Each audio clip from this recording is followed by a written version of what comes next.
All right, we are live. What's going on, Facebook? How are you? This is our Monday live Q&A session. Super excited to get into this. We're also going to start, if you didn't already know, we're dropping these as bonus podcast episodes once we get going. I already see Bruce joined us. He's one of our favorite questionnaires, as well as Carissa. Congratulations, guys. All right, let's get into it. So, Jeremy, what do we have today? So first question is a sales question from Carissa Espinoza, our NLP Mastery Lifetime student. How's it going, Carissa?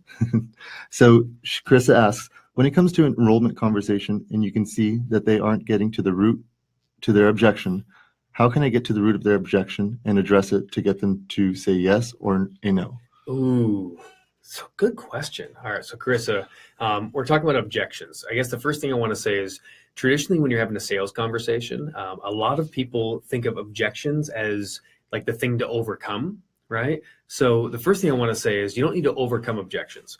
Objections mean one of two things usually. Number one, they're either not really objections and they're reasons people are trying to say they're not really in and they don't really want to do it. The other option is objections are real and they're valid and they say, hey, I really want to do your program, but I don't know what to do about my kids and I don't have a babysitter. I don't know what to do. So here's what you can do to test. So let's just say we're having a sales conversation and if you've done your job right, you've found out what they need. Well, first you've had good rapport. We're not going to teach the whole sales process now, but the idea is you have great rapport with someone. You find out what they genuinely need and want and what their desires are. You link that to something that you have, a product or service that you can genuinely help them with. And as long as that happens, you have a real simple integrity-based sale, right? That's what should be happening all across the planet. Oh, you need something? Oh, I have something? Let me explain to you how the thing I have can help you with the thing you need. Once you've done that, then you should jump to, okay, wonderful. So, here's how the pricing works. Here's a special thing for you. And do you have any other questions before we move forward? If somebody says, yeah, I would love to do it, but just bleh, and they give you their objection, the first thing I'll ask is I just kind of want to ask something like, and don't take this wrong, this might sound like one of those harsh, pressure sales things, but I promise you it's not. I will ask something to the effect of, okay, cool, well, let's talk about that. Is that the main thing or the main challenge you have or the main question? Like, as long as that works out, are you in? Do you want to do this with me? And I don't ask that to try to twist their arm, to buy or whatever, like a vacuum cleaner salesman. I do that to gauge whether it's a genuine concern or whether it's really a reason that they didn't want to go with me, but they don't know how to say no, because the truth is a lot of people today don't know how to say yes and no to things. So they'll come up with objections to go away and think about something, even though they don't really want to do it. So again, don't try to answer the objections and get people over those things. Just find out if they're genuine or not. So if I said, what do you think about that? Are you ready to do that if this works out? And they say, yeah, absolutely. This is exciting. I just have this genuine concern. Then it's probably a genuine concern. And what you have to do at that point is then answer it. And you just talk about it.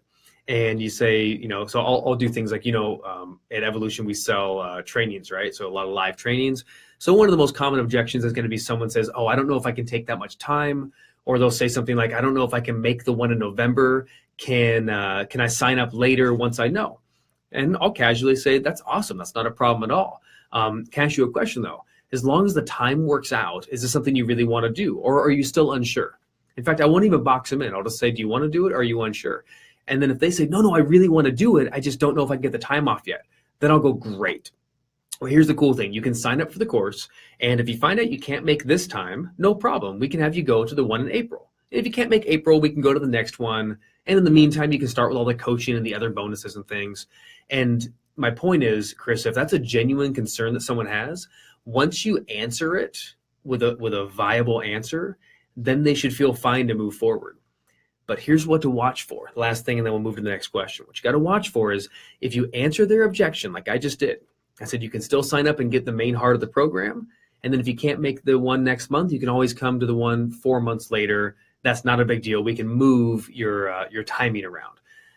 If they go, okay, yeah, that actually makes sense. But, I have another problem. I don't know what to do about my babysitter or my kids. And they're only 31 years old and 29. I can't leave them alone in the basement anymore. What should I do?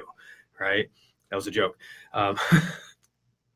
So what do? You go, well, same thing. You can have the choice of either answering that objection or moving to the next piece, right? And coming back and saying, well, is this really an objection? So here's what I'm thinking in my mind, right? If they come up with one objection, I want to answer it.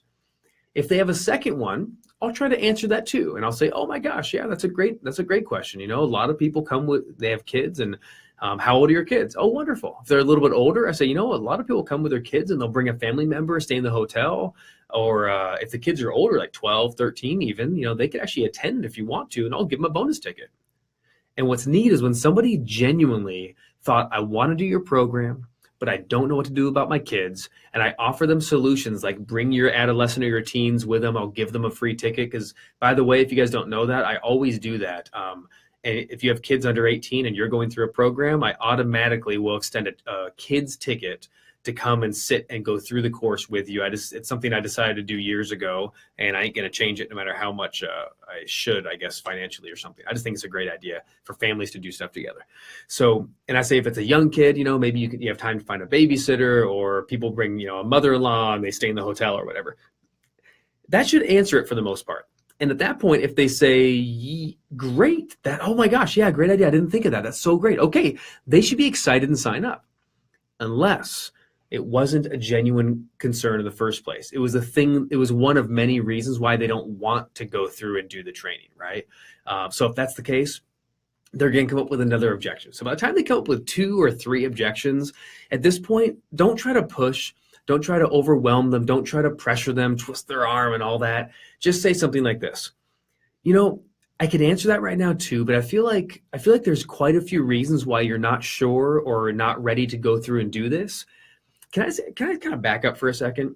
Do you really want to do this program? Do you feel solid about it, except for these challenges, or are you still kind of undecided? And what's beautiful is if as a salesperson we do that, it takes the pressure off of external pressure, right? They don't feel like you're twisting their arm to sign up. Now they're like, oh my gosh, you're my friend. You're actually asking me if I'm still undecided, and if I am, it's okay. Let's talk about it. You'll be surprised on what happens when the pressure gets relieved. And you go, look, I'm not trying to convince you. If you're not ready to do it, don't do it. But if you do think this is something for you, let's talk about it and let's answer questions. So I hope that helps a little bit. That's kind of my take on objections. Is sometimes objections are really accurately objections that are challenges or questions they have.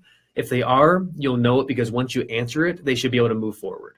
And if you answer it and they come up with another one or another one or another one, at that point, they're just coming up with reasons not to say yes or no right now. And I'm the person who I'm fine to say, listen, it's okay if you just tell me no. I'd much rather you say no, you don't want to, than yes, you do, but maybe let's follow up. I don't think it's that big of a deal. So I hope that helps a little bit. That's kind of my approach towards objections. All right. We got time for a couple more. What else we got? Awesome. Question number 2, topic of entrepreneurship by Nate Whalen. Nate asks, what was the heartbeat behind starting your own company? Nate Whalen, you're asking that question? Good Nice. job. All right. Well, hopefully you're still on, Nate. I saw you joined. We'll see if you're still listening. So the heartbeat behind start my own business. Let me answer it this way. For me, it was really simple. I made a lot of money in real estate. Some of you have heard the story before, and I felt really empty at the end. And I thought I'm at the top of the hill, so to speak, for being 25 years old, and that's all there is. And I wanted to do more. I wanted to find something to give back. And the most obvious thing I could find after going to Tony Robbins seminars and doing a lot of personal development was I was going to be a life coach, and I'm going to do some kind of a live seminar, a live workshop from stage, and I'm going to help transform people's lives. For me, that was my heartbeat. I guess the better way to answer that question, though, is what's the heartbeat for you behind you starting your business?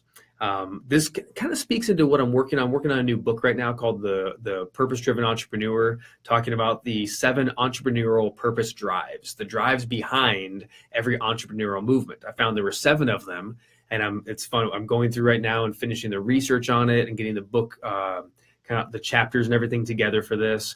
It should be a really big hit and really interesting. But the thing I'm finding from it, the most important part is as an entrepreneur, you got to decide from the very beginning, what's the true heart of the purpose behind this move? Why am I doing this? Is it to show someone that I'm good enough? You're welcome, Carissa. Is it to show someone I'm good enough? Is it because I want to make an impact in the world? Is it so I can have the good life with me and my family? Is it because I want to create something beautiful and express my art? Is it because there's someone disenfranchised that needs help and I want to be the advocate for them? Like, what's the purpose behind you starting an entrepreneur drive? If you start honestly knowing what that is, you'll go a long way. The thing you want to avoid is essentially deceiving yourself into believing it's for one thing but being another. Saying, I see people today in the coaching space, I want to do this for the starving children, and then really every day they're focused on what sales did I make so I can eat. So the truth is they started a business because they're wanting to survive better and have a better quality of life, but they're talking to themselves and others as if it's a charity thing. And I'm not saying like, you know what I mean? You can't have both. Obviously, a for-profit business, you should be able to eat and all that. But the difference is if you really believe the heartbeat of starting it, if you boiled it all down to only one purpose. And by the way, there's nothing wrong with having the purpose of a business be to have the good life for yourself and your family. That's why a lot of businesses started, and that's completely okay. I think in 2017, one of the things, I don't know if you find this or not, but I find everything has to be a social experiment now and a social entrepreneurism movement. And if everything has to be that, like, where is there space for someone who wants to own a tire store because they want to own their own tire store because people need tires, and that person's not feeding the starving children and they're not trying to make an impact to shift the message of consciousness for the Saturn return or what, you know what I mean? Like, what's the big deal? So I think it's okay to do whatever you're going to do. Just try to be honest with yourself as to really why you're starting it. So hope that helps, Nate. Hope that helps everyone else.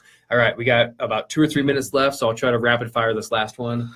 Awesome. Question number 3. All right. Why that causes a person to unconsciously do a certain behavior or go into a certain state from an external stimulus? Okay, so we're a trigger, external stimulus, okay? Correct. Whereas an anchor is a conscious effort to build a button into our neurology. Okay, so Bruce he's an NLP mastery grad, right? Or he's going to be attending. You're going to be attending next month. Okay, so Bruce, this is perfect to ask this now before you come to the class. What he's talking about is anchors. An NLP, neuro-linguistic programming, we have anchors. Let me explain it this way, Bruce, and for everyone. An anchor is a conditioned response to an external stimulus. So it's like when you drive in the car and you hear a song that takes you back to when you're breaking up or falling in love. You smell perfume and it takes you back to sitting with your grandma when you were a kid, right? Something like that. So the idea is the anchor is the overarching premise, right? The anchor is the reaction and the stimulus all together. That's what we call the anchor, okay? The trigger specifically is the stimulus. So I would say my anchor gets triggered by that perfume. My anchor gets triggered by the song on the radio. I'll tell you this right now. I hear Tim McGraw, "Don't Take the Girl." Man, I am in tears. Like, I can feel myself starting to cry. It's a sweet song, but I remember it. I remember living in Corona Del Mar, and my heart's broken. I'm driving. I remember this. I'm driving down Bayside Street. I remember that song came on, and every time I hear it, I remember that exact moment when I just like felt so strongly. And it was weird, but I was just crying in my car. And I was like, "Don't take the girl. That's so sad," And now if I hear that, 20 years later, not 20, 15, 18 years later, I instantly go back to the memory, right? So the trigger is the stimulus. Those are interchangeable words. The anchor is the overall process of a trigger or stimulus that triggers an emotional memory or an emotional reaction, right? So that's what an anchor is. If you guys have any questions on anchoring, or if you don't know anything about anchoring and you're not in our NLP course and you want to know about that, just put a question below right now. Tell me more about it. How does it work? Because you can set them up on purpose for yourself. You can recognize ones that have already been set up automatically that are negative or positive. If you find ones that you've had, you can collapse negative ones to get rid of them. There's so much to anchoring, but I hope that helps to clarify stimulus versus the anchor itself as the overall process. All right, Bruce, that's it for you. Jeremy, are we clear? We are clear. All right, buddy. So that's bonus podcast episode, Facebook Live in the bag. Love you guys. I'll see you next Monday, 3 o'clock. Bye.